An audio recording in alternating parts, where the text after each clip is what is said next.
Happy Sunday, everyone. Thanks for tuning into my channel. I dedicate this channel to talking about my experience with anxiety and depression. Today, I'm talking about 5 things I do to make work bearable. These things are pretty simple, they're pretty basic, but they go a very long way.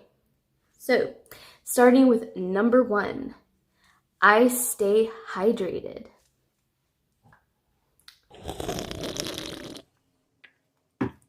I'm pretty sure we all know the benefits of drinking water. Doctors recommend at least 8 cups. If you're super prego like me, you want to double that, but I don't see how that's possible. I have not been able to achieve that. By federal law, your employer is supposed to provide its employees with safe, drinkable water. If you, for some reason, work somewhere where they don't provide water for you, you might want to hit up the HR department because that is against the law. Cold water is key if you're struggling to stay awake at work. You're finding yourself, feeling super drowsy, fighting off sleep if you're in front of a computer. Cold water can help you stay a little bit more alert. But let's be real. I want to say the majority of people, me being one of them, struggle with just remembering to drink water. Like, why is it so hard to drink water? I have set a reminder on my phone. This is an idea I got from a coworker who would set a reminder on her desktop. Every 15 minutes, reminder, take a sip of water. I've also seen a lot of YouTubers with a water bottle, like huge water bottles. They're a brand called Hydro Homies? I don't know. I want to give a quick shout out to my little sister and her online business that she just started with her boyfriend.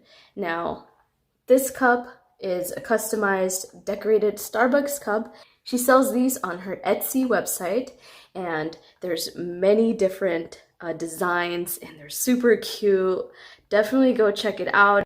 I'm going to go ahead and add the link in the description below if you're interested. I'm just really proud of my little sister and her boyfriend and their initiative to start a little online business. I think it's so cool. Anyway, moving on to number 2.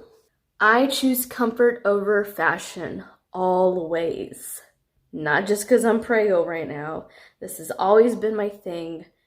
I think it's important for people with anxiety to be as comfortable as possible at your work because there are little things here and there that could be contributing to anxiety, panic attacks, hyperventilation, and all that.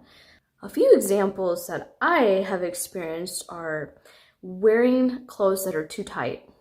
Very tight over the chest, over my stomach, pregnant or not. This has always led to me having breathing problems, eventually like overheating. Over time, I learned to be a little bit more loose with my work clothes. I learned to keep a sweater in my car at all times and only grab it when it would get too cold. Comfy shoes.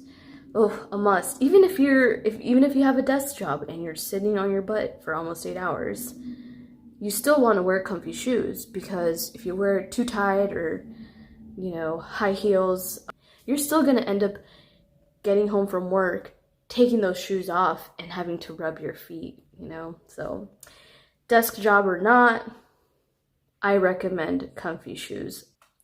You don't want to put physical stress on your body. Number 3, blue light protection.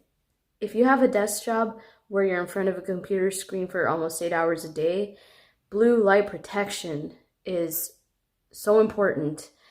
I am finding that lately at work, my eyes have been burning, being strained, and they're being exposed to all this blue light from my screen.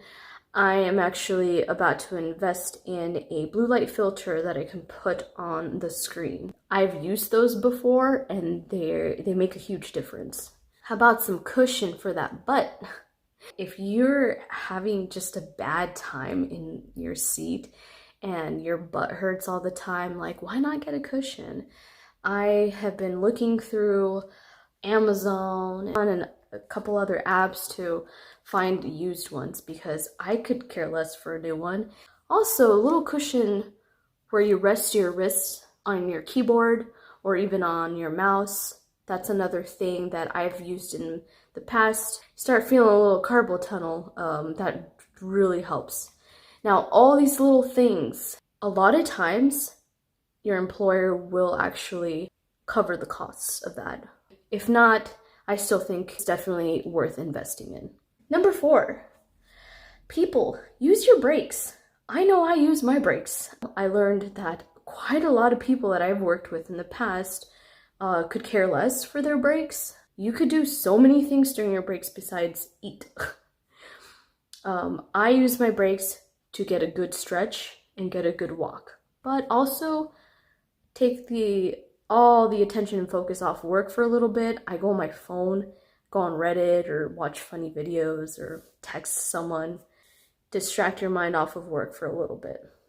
Fix your posture. If you're hunched over, you could be like that the whole day and not even realize it.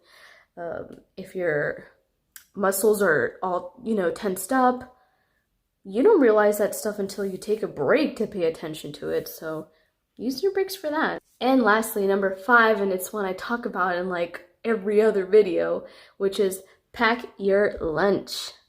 It is so much more convenient than having to spend most of your lunch going out and getting food that's kind of bad for you, My belief is if it's a home-cooked meal, whether it's on the heavy side or on the healthier side, it's still going to be healthier than whatever you get out there. Invest in a lunch tote and fill it up with whatever you think is going to keep you fueled throughout the day. I do this thing that I call half-ass meal prep. And I go to the grocery store on a weekend, I buy everything that I'm going to need for the week, and I sort of prep some things, and then other things I know that I'm going to have plenty of time in the morning to make a quick peanut butter jelly sandwich, whatever. What I'm doing this week is I bought like a whole watermelon, a whole pineapple. I'm going to chop those up, and I bought like a bunch of veggies to put in like chicken sandwiches that I'm planning to make. So I'm going to be cutting up the veggies and storing them in my fridge for the week. However, the chicken, I'm probably going to be cooking every night. I bought other things that I don't even have to prep for. They're just like snacks. Toss it in the lunch tote. We're good to go. We're set with a healthy lunch that'll keep me energized for the whole day, and I don't have to feel guilty about hurting my wallet or wasting my 30-minute break in traffic trying to get some fast food. As a person with a history of anxiety and depression, very pregnant, and can easily be stressed out, both mentally and physically, these things have really worked. I highly recommend trying any of these things out. They help in so many ways, even though they're simple, basic steps. I hope you've enjoyed the tips and advice that I shared with you today. I'm already looking forward to the next video so that I can share other things that have worked and made me a more happier and positive person. I want to remind everyone to keep a smile on through the hard, tough times. Try and be positive. Try and have more positive thoughts. As hard as that sounds, it's possible once you're willing to make those changes. I'll see you guys next weekend. Bye!